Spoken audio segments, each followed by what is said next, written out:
Pickup felhasználó, figyelm! Először is hozzátok irányulna a kérdésem, hogy mit gondoltok az új Rangerről, amely immár megkapta a plug-in hibrid hajtásláncot.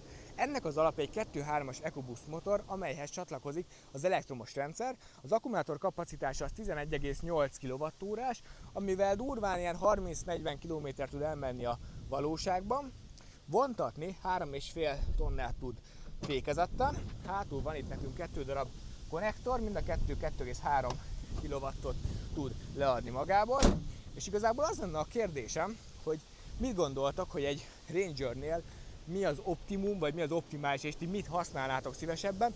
Ugyanúgy maradjon mondjuk egy 2000-es dízel, vagy egy V6-os dízel, vagy esetleg egy benzines Raptor, ami már inkább az élményfaktor, vagy esetleg tök jó egy plug-in hibrid, amiben van egy benzinmotor, de hogyha úgy van, akkor a platón lehet esetleg dolgozni, és nem kell állandóan beindítani a benzinmotort, hogy termelje az áramot. Írd meg kommentben, hogy szerinted a plug-in hibrid kivitelnek lesz-e helye a piacon, illetve ez a 280 lóerő és 700 Nm-es nyomaték elég-e hozzá, és hogy tetszik neked, és mit gondolsz róla.